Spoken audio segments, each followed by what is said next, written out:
Hello and welcome to another book review. This one for Elantris by Brandon Sanderson. So I gotta say, I really enjoyed this. Wasn't quite a 5-star read. I gave it 4.5 stars. This particular edition is 555 pages.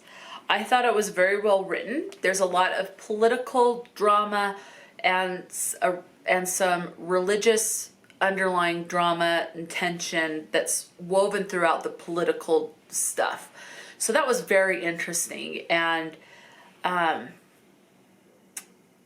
so you're following, what's her name? Oh, Serene. So she's from a country called Teod, and she converses with the prince of this other area, and I can't remember the name of it, but this other area is right next to Elantris. Like, the gates of Elantris are right up against this kingdom that she has these connections with when she starts talking to the prince of this particular country. So she makes the political decision. She's going to marry the prince to try and just for political motivations and to resolve some stuff. And she does have this connection with him, and so that was interesting. There's a bit, what I liked about Serena, she was very believable. She was very I wouldn't say she was cynical, but she was very critical of things. So she wouldn't just believe everything that came about. There are some instances where, yes, she was fooled, but a lot of the time she's very much a thinker. And so she kind of weighs the pros and cons of things, wants to do what's best politically for her country that she resides in, what's going to not lead to war and destruction and all of that. If a particular leader is on the throne or something, and they're not good for the country, what can be done to reorient them, I guess. So I don't know, it was very interesting. And I think what also made Serene such, for me, a believable character is she felt very much in her home country of Teod, very much an outcast. She was taller than a lot of people. It's like the men would be okay to be her friend, but then they would ridicule her. I wouldn't even really say friend. It's like, no one would want to date her. They're fine being acquaintances, but then no one really wanted to date her. So she was at, excuse me, at the age where it's like frustrated that no one will want to date her, and her marriage prospects are like zero in this country. And she's considered like an old maid, and she's only like in her 20s. So that was very interesting. The other main character that is on here as well, he is a Yorn, I want to say. And so he's kind of trying to push the religious part of it. So she's more of the political driving force, and the Yorn, Wraithen, is more of the religious driving force. And so you kind of see them clash a little bit and butt heads. So that was very, very interesting. So Elantris used to be this place where gods lived, and it was very prosperous. And now it's just basically in ruins. And people that get, I think it's called the Sheod, it's the sickness where you're basically dead, but yet your body still functions, but you have no heartbeat, you have no blood flowing. So if you get a scratch, it doesn't bleed, but the pain is always with you. And so once people start to have this particular look where they know that this disease has come upon them, they're just thrown into Elantris and the gates are shut. And so that's interesting. And so you have people that have just given up to things, and you have people that enter Elantris that say, no, even though we're in this state and are going to be in this state forever, we can still try and function and try and turn Elantris from the state that it's in into a thriving community. So you're going back and forth. This is multiple point of views. You're following points of views from Serene as she sees how things stand politically, what needs to be done to change things politically. You follow points from Wraithen, who is trying to change people's hearts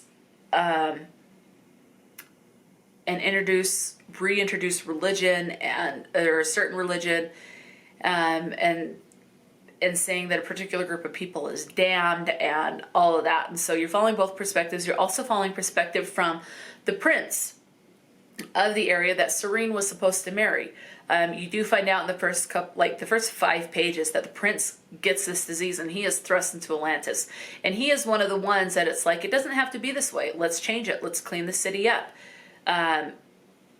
You know, and do all these things to make it more prosperous. It doesn't have to be in this filth.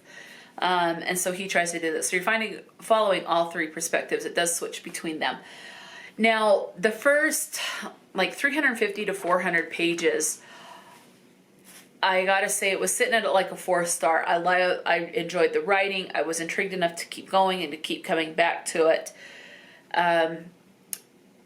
But I just wasn't loving it like people rave about Brandon Sanderson and how they absolutely love him and give most of his books, 5 stars and all that. But it was a 4-star, solidly a 4-star read.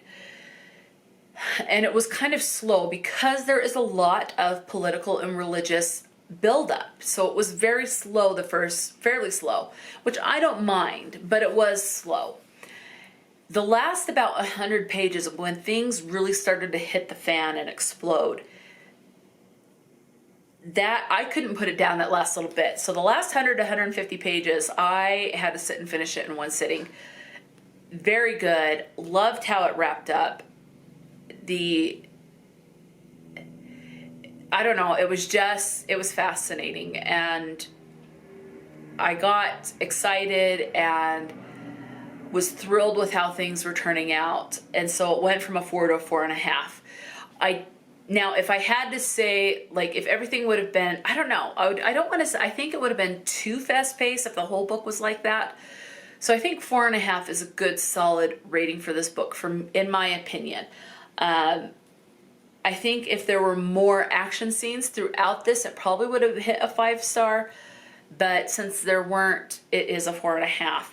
I do think, again, it is very well written. Now this, I did see, so this was supposed to be a standalone, but when I look on Goodreads, there is a second book, but there's no release date, no cover, or anything like that, as well as a third book. So it sounds like, from what I can see on Goodreads, this might actually end up being a trilogy. I don't know, and I don't know if it's going to follow the same characters or anything like that. So there's really no information.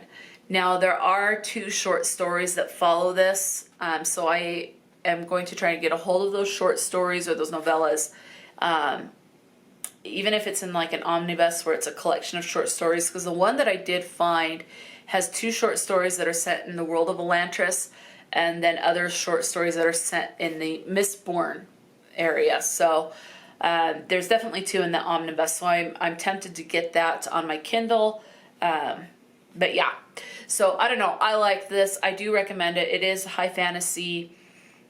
You don't need to worry about anything sexually explicit. Even graphic-wise, it did start to get a little graphic at the end with because it is war, and so you have people that get injured. But it really, in my opinion, wasn't really that bad. It's on a graphic scale, 1 being the worst and 5 being absolutely no graphic. I would probably say it's a 3, kind of middle of the road, maybe a 4.5. So really not bad when it comes to the graphic part of things. But yeah, highly recommend, thoroughly enjoyed, and I look forward to picking up more of Brandon Sanderson's work. So that's going to be it for this review. So until next time, stay true to yourself and enjoy a good book, and I'll talk to you later.